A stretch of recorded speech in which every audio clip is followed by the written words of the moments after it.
Assalamualaikum warahmatullahi wabarakatuh. Perkenalkan, nama saya Nurul Aini, kelas 2B dari NIM 1022000022 dari Fakultas Syariah Prodi Hukum Pidana Islam Perguruan Tinggi UIN Sultan Taha Saifuddin Jambi. Baik, tujuan saya membuat video ini untuk memenuhi tugas UTS saya dengan mata kuliah Hukum Perdata. Dosen pengampu Bapak Z. Haryanto, SHMH. Baik, saya akan menjawab pertanyaan Bapak tersebut. Materi yang pertama, definisi dan ruang lingkup hukum perdata adalah hukum yang mengatur hubungan hukum antara orang yang satu dengan yang lain dalam masyarakat yang menitik beratkan kepada kepentingan perseorangan yang unsur-unsurnya yaitu adanya kaidah hukum mengatur antara subjek hukum satu dengan yang lain. Contoh kasus yang pertama, hukum yang telah berjalan selama 7 tahun ini berawal dari masalah utang piutang yang dilakukan oleh kedua belah pihak. Utang yang dimaksud di sini adalah Juminten berhutang tentang perbuatan sertifikat tanah serta tidak mau mengganti rugi uang yang sudah diberi oleh Susilo. Klien kami telah membeli tanah ini dan juga sebidang tanah milik Ibu Juminten lainnya di daerah Jalan Kaliurang seharga 335 juta. Total tanah ada 997 meter persegi. Berawal saat permohonan tidak mau diajak ke notaris untuk menandatangani akta jual beli. Padahal klien kami sudah membayar lunas. Pihak Juminten yang tidak terima karena merasa tidak pernah menjual tanah milik mereka. Mereka berencana menuntut balik dengan tuduhan penipuan dan pemalsuan dokumen. Kami merasa tertipu, surat bukti jual beli tersebut palsu. Analisis saya dari kasus tersebut adalah kasus di atas termasuk kasus perdata. Kasusnya perikatan karena telah terjadi persetujuan antara Juminten dengan Susilo dalam hal jual beli tanah. Dalam kasus ini, Juminten dianggap merugikan Susilo karena sudah dianggap menipu berupa tidak maunya Juminten membuat akte sertifikat tanah, dan dari itu pula Juminten tidak mau mengganti dengan uang karena Juminten beranggapan tidak pernah menjual tanah miliknya kepada Susilo.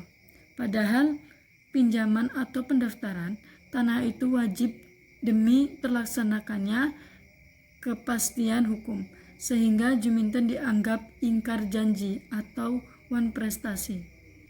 Dalam KUH Perdata, pasal 1366 berbunyi, setiap orang bertanggung jawab tidak saja untuk kerugian yang disebabkan karena perbuatannya, tetapi juga untuk kerugian yang disebabkan karena kelalaian atau kurang hati-hatinya.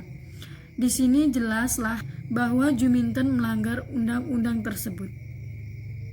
Penyelesaian permasalahan kasus tersebut adalah agar pihak Juminten segera membayar tentang hutangnya dalam perbuatan sertifikat tanah terhadap Susilo dan membayar ganti rugi uang yang sudah diberikan oleh Susilo tersebut agar permasalahan ini cepat terselesaikan, karena dalam permasalahan ini pihak Jumintenlah yang bersalah, yang tercantum jelas dalam KUH Perdata 1366. Dan di sini pihak Juminten sudah ingkar janji dan tidak memenuhi perjanjian, bersama saran untuk Juminten agar segera membalikkan yang sudah disetujui bersama Susilo tersebut jika ingin permasalahan ini cepat terselesaikan. Materi yang kedua, sejarah hukum perdata. Hukum perdata di Indonesia hampir keseluruhannya merupakan peninggalan hukum perdata Belanda yang secara historis tak pula bisa dipisahkan dari Kode Sivil Prancis atau Hukum Perdata Prancis.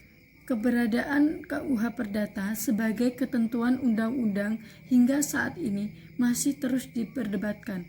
Artinya, usulan-usulan yang dianggap hanya sebagai dokumen hukum saja, tetapi menjadi perdebatan di antara kalangan ahli hukum.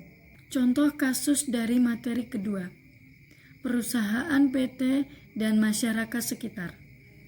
Analisis dari kasus tersebut adalah perusahaan yang telah mencemari lingkungan hingga mengakibatkan dampak yang buruk bagi masyarakat sekitar. Kemudian perbuatan melawan hukum merupakan perbuatan yang melanggar kaidah tersebut, yaitu bersifat bertentangan dengan kewajiban hukum pelaku dan melanggar hak orang lain.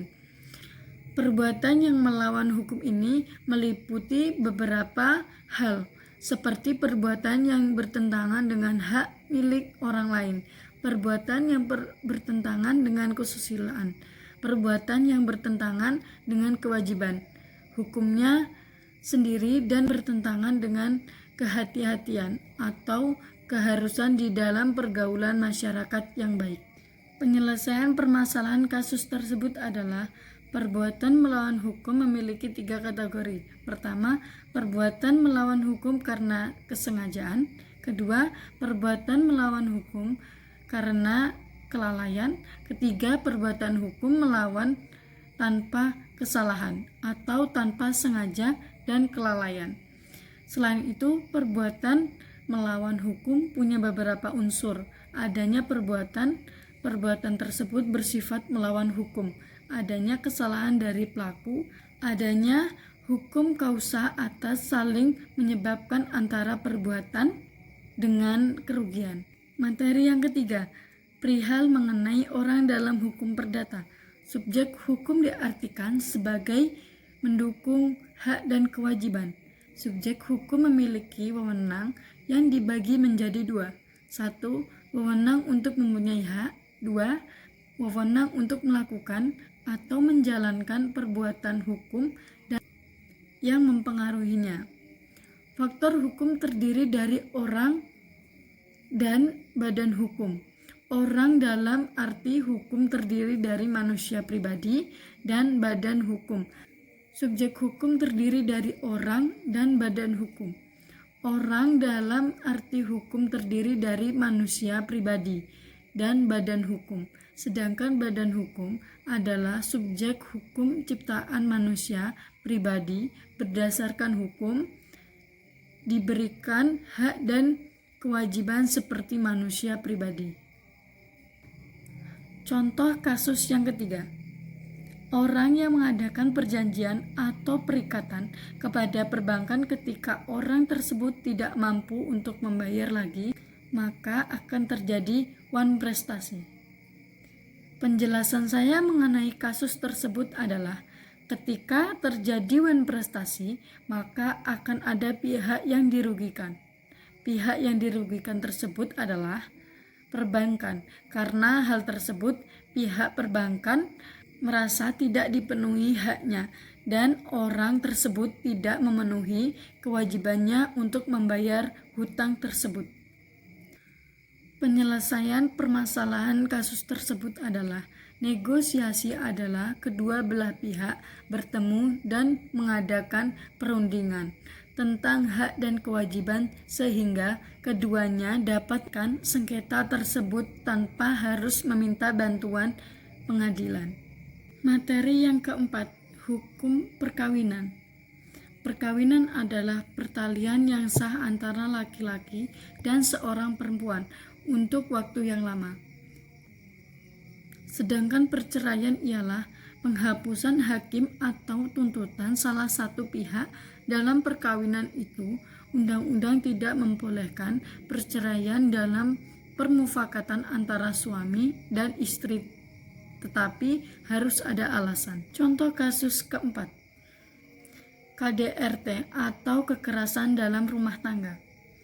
Analisis saya terhadap kasus tersebut adalah perceraian akibat KDRT ini adalah untuk mengetahui faktor-faktor yang menyebabkan pihak melakukan kekerasan dalam rumah tangga. Proses dilakukan agar kasus KDRT yang menyebabkan perceraian tidak terjadi dalam masyarakat khususnya. Faktor-faktor yang dapat memicu pihak melakukan tidak kekerasan dalam rumah tangga adalah pihak faktor ekonomi, perselingkuhan, faktor pendidikan yang rendah, faktor kecemburuan, dan bisa juga disebabkan adanya salah satu orang tua dari kedua belah pihak yang ikut campur dalam rumah tangga. Contoh KDRT yang dilakukan bisa berbentuk kekerasan fisik, psikis, seksual, dan faktor ekonomi. Penyelesaian permasalahan KDRT atau kekerasan dalam rumah tangga. Perceraian adalah salah satu alasan terbaik bagi istri agar kekerasan dalam rumah tangga tidak terjadi lagi. Kekerasan dalam rumah tangga bahwa perceraian hanyalah salah satu penyebab putusnya perkawinan yang dalam Undang-Undang Nomor 1 Tahun 1974 pada pasal 39 ayatnya dituntutkan bahwa 1. Perceraian hanya dapat dilakukan di depan sidang pengadilan. Pengadilan yang bersangkutan berusaha dan tidak berhasil mendamaikan kedua belah pihak. 2. Untuk melakukan perceraian hanya ada cukup alasan bahwa antara suami istri tidak dapat hidup rukun sebagai suami istri. 3. Tata cara perceraian di depan sidang pengadilan diatur dalam peraturan undang-undang tersebut. Materi yang kelima, hukum keluarga. Pengampuan adalah keadaan orang yang telah dewasa yang disebabkan sifat-sifat pribadinya dianggap tidak cakap, pengurusan kepentingannya sendiri atau kepentingan orang lain yang terjadi tanggungannya, sehingga pengurusan itu harus diserahkan kepada seseorang. Contoh kasus yang kelima, Tuan Fuad adalah sebagai penggugat atau abang tertua terampu dengan Tuan Ahmad sebagai tergugat atau suami sah terampu, dan Nyonya Nurul sebagai terampu. Nyonya Titis telah mengalami gangguan jiwa sehingga tidak dapat bertindak mewakili dirinya sendiri dalam perbuatan hukum, sehingga suaminya Tuan Ahmad telah memohonkan penetapan pengampuan terhadap istrinya tersebut. Analisis saya terhadap kasus tersebut adalah pengampuan tersebut jatuh kepada suami dengan dikeluarkannya penetapan pengakuan. Analisis saya terhadap kasus tersebut adalah pengampuan tersebut jatuh kepada suaminya dengan dikeluarkannya penetapan pengampuan. Setelah dikeluarkannya penetapan tersebut, tergugat yaitu Tuan Fuad merasa keberatan dengan penetapan itu dan mengajukan gugatan pengadilan dengan alasan bahwa suami terampu atau tergugat tidak layak menjadi pengampu dan mempunyai itikat tidak baik. Penetapan pengampuan yang menurut penggugat adalah tidak layak dikarenakan tergugat sebagai suami terampu telah menikah siri dengan wanita lain. Pengakuan berdasarkan pasal 311 RBG-174 HIR KUH Perdata adalah bukti yang sempurna terhadap siapa yang melakukannya, baik oleh dirinya sendiri maupun dengan perantara orang lain yang mendapatkan kuasa kasus untuk itu. Penyelesaian permasalahan kasus tersebut adalah hakim tidak membatalkan penetapan pengampuannya dengan pertimbangan bahwa tidak ada bukti-bukti yang otentik yang menjelaskan pengampu berkelakuan buruk terhadap pengampuannya. Dan dalam tuntutan penggugat yang menyatakan penetapan cacat yuridis karena tidak memenuhi ketentuan peraturan yang berlaku, yaitu pasal 439 Hukum Perdata. Pengadilan tetap tidak melaksanakan pemeriksaan terhadap si terampu ataupun keluarga sedarah tersebut dengan alasan bukti-bukti tentang keadaan si terampu telah dijelaskan pada permohonan penetapan pengampuan. Baik, mungkin ini yang dapat saya sampaikan. Kurang dan lebihnya saya mohon yang sebesar-besarnya. Sekian dari saya. Wabillahi taufiq wal hidayah. Wassalamualaikum warahmatullahi wabarakatuh.